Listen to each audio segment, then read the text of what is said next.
welcome to my channel. This is part 2 of the video of the things I wish Genshin implemented throughout this year.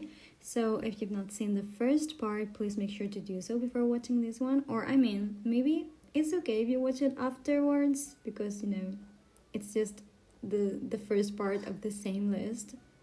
But yeah, I just wanted to let you know that there's another part of this list missing. So yeah, I'm just gonna go straight into it because last time the video was quite long. So the first thing is that I wish there was a fate point for 4-star characters. I don't know about you, but every time that I'm wishing and there's a 4-star that I want on the banner on Rate Up, I almost never get it. Like, I'll be C6ing characters that I don't really care about, and then the one character that I really wanted to get, I'll get either a 1, 2, or 0 copies from. So I wish there was some mechanic that gave you this warranty that maybe after getting 2 or 3 4 stars, you're guaranteed to get the one that you're, looking for.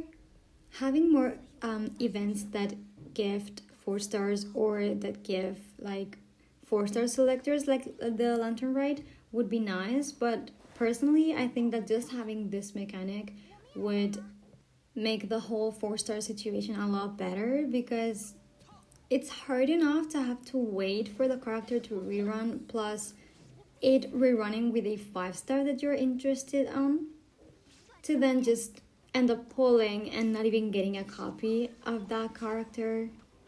Also, when a new 4-star is released, sometimes, people always want to C6 it, of course, right away, but some people only want to get it and end up not even getting a single copy. So it would be nice to be able to, to make sure that everyone that reaches the 5-star at least gets 1 or 2 copies of that character. Now, I have 2 things on this list that I can't believe it, but I swear that I wrote them down before Honkai Star Rail announced them, okay? I promise, I've been working on this list for so long. I've just not come around to make the video because of my whole personal life situation right now. But yeah, the first one is longer Archon quests. Honestly, I really like Genshin story, but I always feel like it falls a little bit short. I feel like the lore of the nation could be explored a lot deeper. The characters could appear a lot more. And yes, we have the story quests, and then we have events when, where we see them again. So it's not like when the Archon quest is done, everything is done, because there's a lot of other resources that, expand on the lore a lot. But at the same time, I don't know, this Archon quest has ended on version 5.3 if I'm correct, and I still felt like it was very short. And to be honest, everyone is always complaining about the game situation from the end of one Archon quest to the beginning of the next one. I think they handled it very well during the Fontaine arcs, but before that, everyone said that the game was basically dead, the patches were so dry. And although they improved it a lot during Fontaine, I'd say, I still think that they could just, work a little bit more on the main story, make the Archon quest longer, explore the topics that we actually are interested in a lot more. I wasn't even hoping to get a new Archon quest update on every single patch of the version, but at least just make it longer, And then Honkai Star Rail said that all the patches are gonna have a main story update, which that can be very good but can be very bad as well. If the story is not good enough, or if it's not well written or presented, it can actually be tedious to play. But I've not played it yet, so I can't really talk about Honkai Star Rail right now. If the same company has done it, I don't understand why Genshin can't consider it.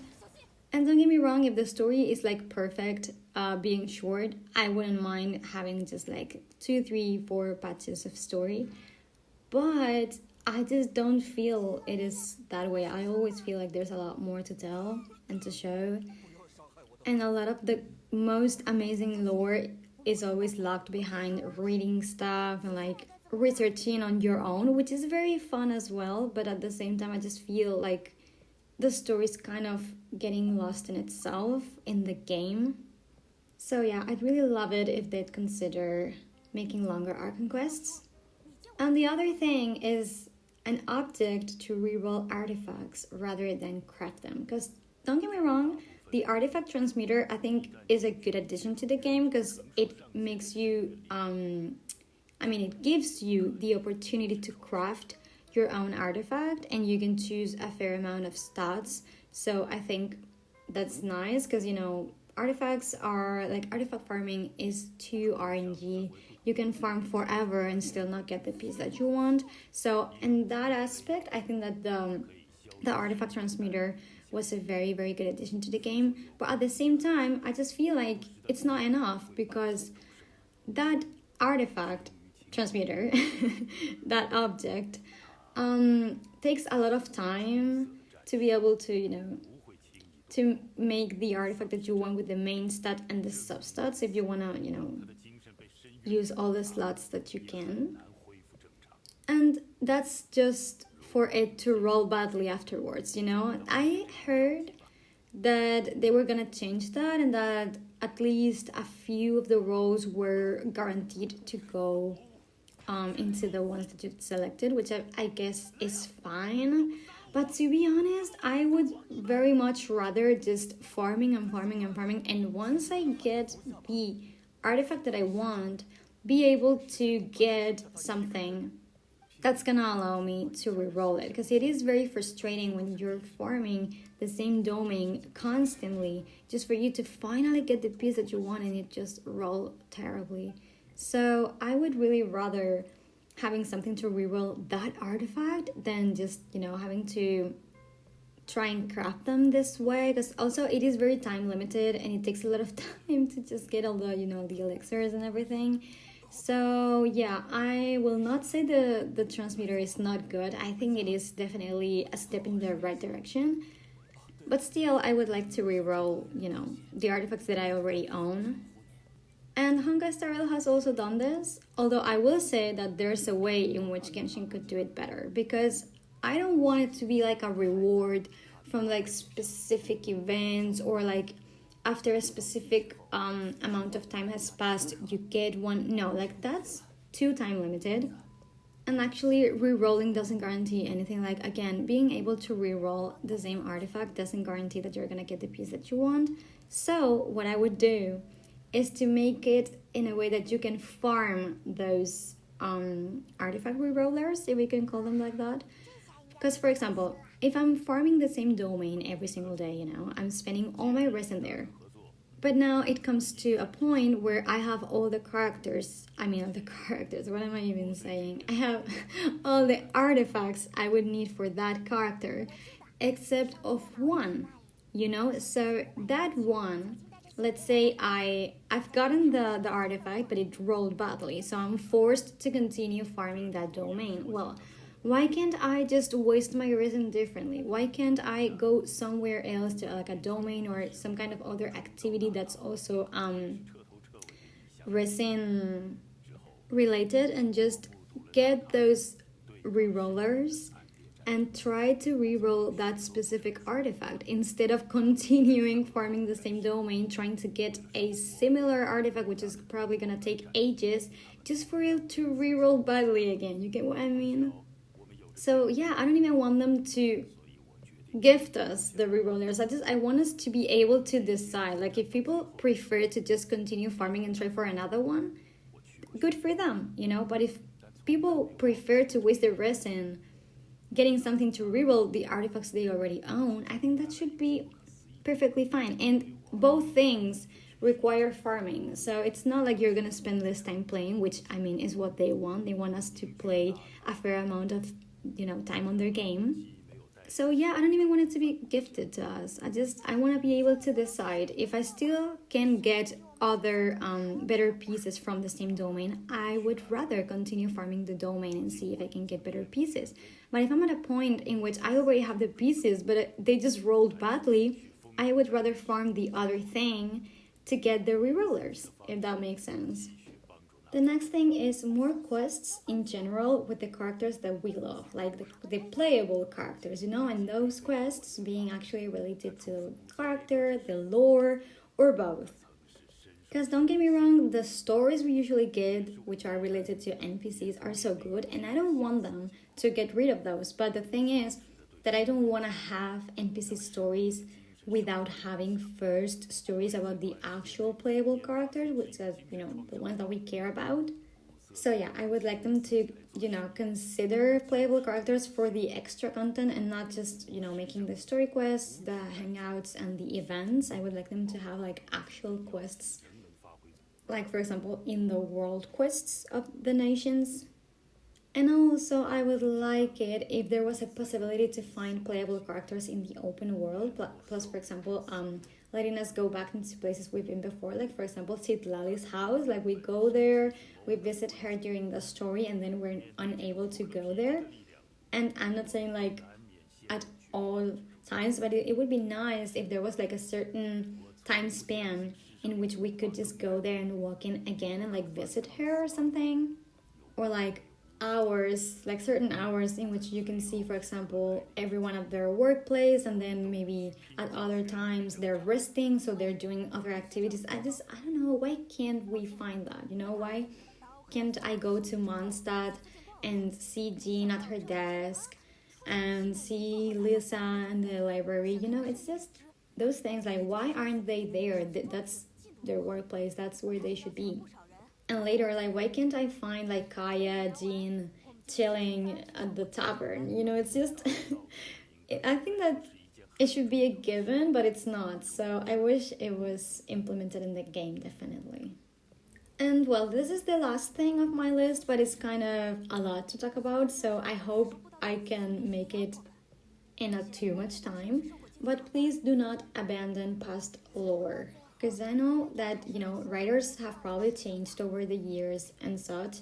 But to be honest, this is an ongoing story. So those new writers should write considering what's been written before. And if they've messed up already or whatever, they should just try to fix them. But they shouldn't just leave things unexplained or anything like that, because we need lore consistency. And we are owed the exploration of all the storylines that have gotten started at any point in the game, so that's mainly why I really, really liked the moments in Outland in which we remembered stuff that happened back in Mondstadt, because I believe that was like a step in the right direction, but at the same time, I thought it was kind of a red herring, because I really thought and I really was expecting Outland story quests to be related to some other lore, like Duvalin and the Hexen Circle and a lot of things. I actually really want to make a video about this because there's really no way I can talk about all of that right now in this video.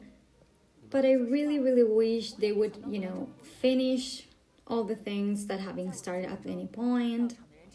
I wish they brought characters back as well. Like, it doesn't matter if the story of that nation is already done. Like, those characters should continue appearing on different stuff. And this kind of takes me back to the quest issue that I mentioned before, but like, don't you think that would benefit the game a lot? Like, don't you think they would earn a lot of money if people cared about old characters? Don't you think people would pull for Albedo if he had a, rerun of his event, if he appeared again in the story? Because remember his story quest, it is very, very, very interesting. His lore, it's very interesting. Just because he's not a character a meta character, doesn't mean that people are not gonna pull for him. That excuse, if anyone is saying that, honestly, it makes no sense. You just have to remember when Kabe came back to Banner, like, everyone went crazy. He's one of the most popular characters in the game. He's not meta at all and still has a lot of people spending money to get him, and he's a literal 4-star. whom you really need to make work. Like, he's not gonna make, like, you know, he's not gonna work just in any team. You kind of have to build the team around him so that he's usable. So there really is no excuse. If you want to sell your banners, you have to bring the characters back and you have to give them their importance that they should have.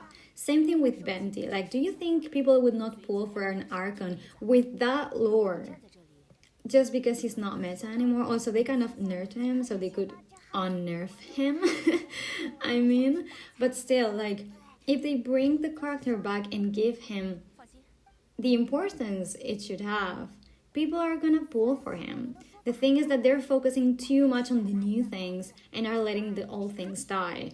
So they might think they are selling the good stuff really well, but actually they're frustrating their audience, or well, the player base, because their favorite characters are either getting, you know, not useless, but further from the current meta, and also have not appeared in the story in ages. Like, you're lucky if you see them in an event in which they appear to share like 2 lines that really don't mean anything at all, while those characters have insane lore and could bring a lot to the table if they were intentionally brought to the, you know, to the game to do something interesting and not just something casual, because it's kind of due at this point. So yeah, as you guys can see, I always say that Genshin is my favorite game, but that doesn't mean that I don't see its flaws and that I don't want the game to thrive and be the best version possible of itself. And to be honest, I always see people being delusional, like pretending the game doesn't have any flaws, or people who don't even play the game anymore, who are constantly milking content out of shitting on the game. And I think that both of them are not really okay. So even though I always try to focus on like the good things and all, I've decided that this year I might start making videos a little bit more, you know, on the critic side, and share healthy criticism on the game. Because it is us, the current player base, the ones who have to complain about the things that, you know, should be changed, and not the people who are just haters at this point. Anyways, if you reached this point, thank you so much for watching and see you on another video. Bye bye!